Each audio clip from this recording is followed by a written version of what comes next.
Hello everybody, Killatia here, and today we're not going to be reviewing a video game per se.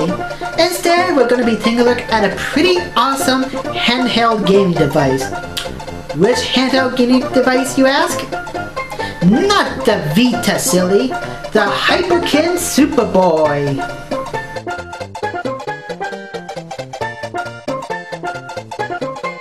As you can obviously from first glance, this is obviously an oversized Super Nintendo controller with a huge big screen, 2 speakers, and 2 controller ports. We'll get to those a little later. And I have to say, it's actually a pretty well built machine here. D-pad works well, the buttons feels nice, so does self-select. Triggers look good. It does feel like a well-built machine, and it's powered by this little lithium-ion battery, which is actually not only rechargeable but replaceable as well, which is actually a very nice very nice choice. Silly me. Here is the cartridge slot, and here is a little switch that keeps the cartridge in space. Now let's go on ahead and put in a game. Let's see. Which games do I have out right now? How about some Mega Man X? There we go. And let's see the beautiful machine in action. Oh, I should also mention, take that out for a second. There's your power adapter, on-off switch, AV output, which is also a very nice touch, and below, volume control, headset, and an LED light to see. Oh, so you know it's on. Okay, anyways, let's put this back in. Let's step back, get comfy here, and let's turn on this system. Okay, let's see if we can skip this.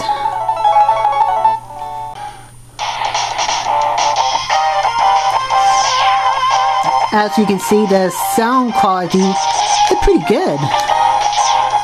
The control feels well built. The D-pad is very nice indeed.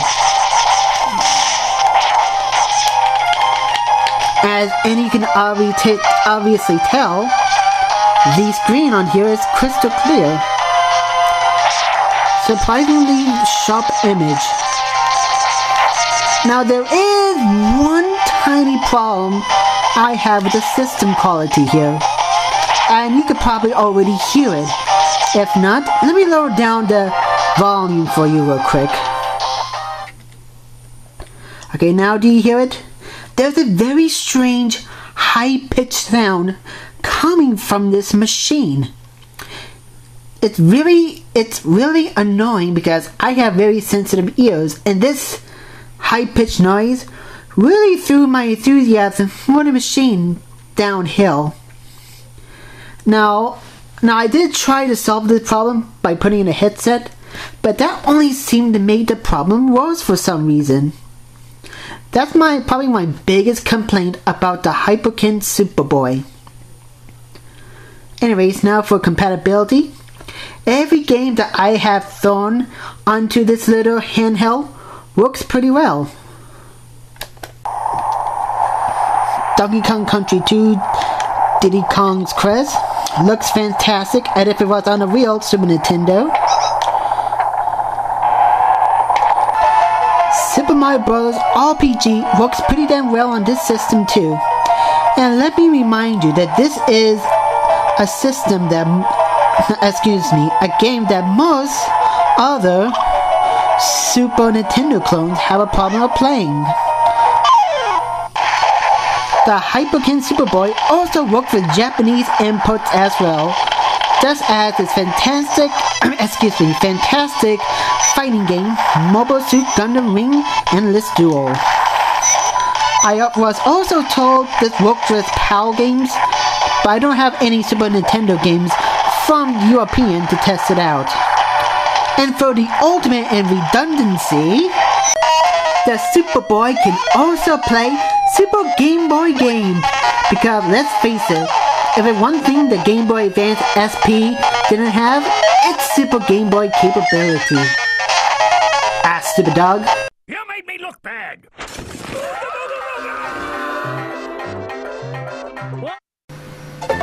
Now that we got the Courage the Cowardly Dog reference out of the way, let's see how the TV output quality is on the SupaBoy.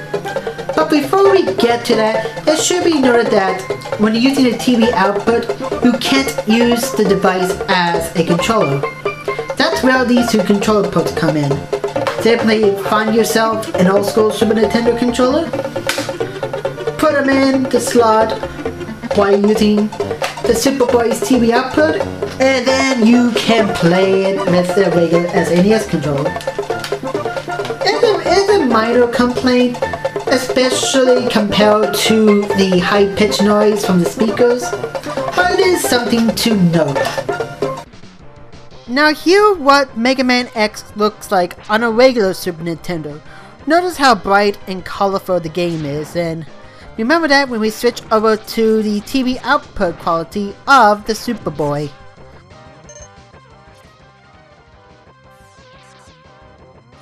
As you could probably tell already, the brightness with the SupaBoy, it's not as colorful as the Super Nintendo, but all the major details are there. And the sound quality, well, pretty much the same as the Super Nintendo, really.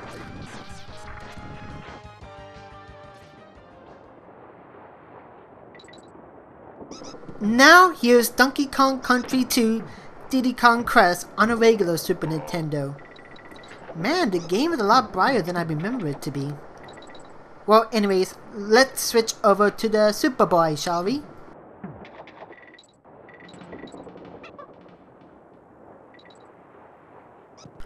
Once again, the game loses in brightness, but the overall quality is still pretty much the same. Now, the drop in brightness may affect a few people, but honestly, it's something that could easily be fixed by adjusting the brightness on the TV itself. And once again, the sound quality is pretty good, so other than brightness, it's just as good as if you were playing on a regular Super Nintendo. At least in my honest opinion. Overall, I do enjoy the SupaBoy a lot. Yeah, it has flaws, a very annoying high-pitched noise, and like a much darker display when using the TV output, but it is a very great handheld device. The quality is well built, the battery lasts a pretty long time, I think about 8 to 10 hours at best. It's just a great handheld to have if you're a hardcore Super Nintendo fanatic. Overall, I give the SupaBoy a solid B. It goes online for about $80, but you can still find it cheaper if you looked around. I got this at a small convention a couple months ago for about $50, so if you want a brand new Super Nintendo console because your old one is dying, definitely keep an eye on this one. This is Killatia signing off. Hope to see you next time.